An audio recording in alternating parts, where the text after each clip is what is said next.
రాంచీ వన్డేలో విరాట్ కోహ్లీ దంచుకొట్టాడు. సీనియర్ గా బాధ్యత తీసుకుని బ్యాటింగ్ చేశాడు. సౌత్ ఆఫ్రికా బౌలర్లపై విరుచుకుపడ్డాడు. మరోసారి వింటేజ్ విరాట్ ను గుర్తు చేశాడు. క్రీజులో అడుగుపెట్టినప్పటి నుంచే స్వేచ్ఛగా పరుగులు సాధించాడు. ఒకే ఒక్క ఫార్మాట్ కు పరిమితమైనప్పటికీ తన ఆటపై ఎలాంటి ఎఫెక్ట్ లేదని నిరూపించుకున్నాడు. ఆస్ట్రేలియాతో సిడ్నీ వన్డేలో హాఫ్ సెంచరీ కొట్టిన కోహ్లీ ఇప్పుడు రాంచీలోనూ తగ్గేదే లేదన్నాడు. కీలకమైన పార్ట్నర్షిప్ నమోదు చేసి సఫారీలపై ఆధిపత్యం చెలాయించాడు. 48 బంతుల్లోనే కోహ్లీ హాఫ్ సెంచరీ సాధించాడు. ఆ తర్వాత మరింత జోరు పెంచాడు. ఛాన్స్ దొరికినప్పుడల్లా బౌండరీలు బాదేశాడు. సరిగ్గా 102 బంతుల్లో 100 పరుగులు పూర్తి చేసుకున్నాడు. శతకం బాదాక కూడా విశ్వరూపం చూపించాడు. సౌత్ ఆఫ్రికా బౌలర్లపై ఒత్తిడి పెంచాడు. చివరకు 120 బంతుల్లో 135 పరుగులు చేశాక పెవిలియన్ చేరాడు. కోహ్లీ ఇన్నింగ్స్ లో ఏకంగా 11 ఫోర్లు 7 సిక్సర్లు ఉన్నాయి. 112కు పైగా స్ట్రైక్ రేట్ తో విరాట్ అలరించాడు. వన్డే కెరియర్ లో 52వ సెంచరీని నమోదు చేశాడు. 50 ఓవర్ల ఫార్మాట్ లో అత్యధిక సెంచరీలు కొట్టిన ప్లేయర్ గా తన రికార్డును తానే బ్రేక్ చేసుకున్నాడు. సింగిల్ ఫార్మాట్ లో ఎక్కువ సెంచరీలు చేసిన ఆటగాడిగా రికార్డు సృష్టించాడు. టెస్టుల్లో మాస్టర్ బ్లాస్టర్ సచిన్ 51 సెంచరీలు కొట్టాడు. ఇప్పుడు ఆ రికార్డును కోహ్లీ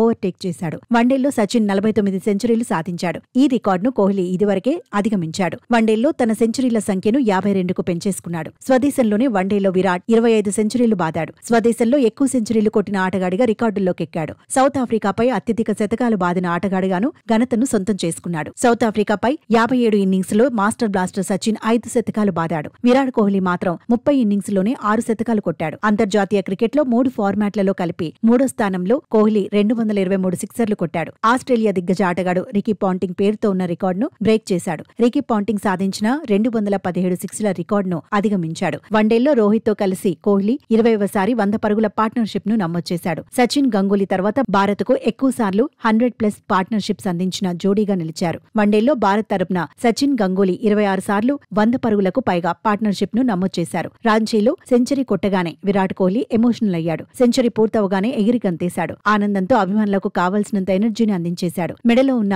వెడ్డింగ్ రింగ్ కు ముద్దు పెట్టాడు. అనుష్క శర్మపై 2018 నుంచి సెంచరీ కొట్టగానే అనుష్క శర్మతో ఉన్న అనుబంధాన్ని కోహ్లీ గుర్తు చేసుకుంటున్నాడు. సెంచరీ కొట్టగానే వెడ్డింగ్ రింగ్ కు కిస్ ఇవ్వడాన్ని అలవాటుగా చేసుకున్నాడు. రాంచీలోనూ అదే ట్రెండ్ ను కొనసాగించాడు. కోహ్లీ మెడలోని చైన్ కే వెడ్డింగ్ రింగ్ ఉంది. శతకం బాదగానే మెడలోని చైన్ కు ఉన్న రింగ్ ను కూడా బయటకు తీసి కోహ్లీ సంబరాలు చేసుకున్నాడు. దాదాపు 7 సంవత్సరాలుగా ఇలాగే సంబరాలు చేసుకుంటున్నాడు. రాంచీలో కూడా అలాగే చేశాడు. తన ఆనందాన్ని అభిమానులతో పంచుకున్నాడు.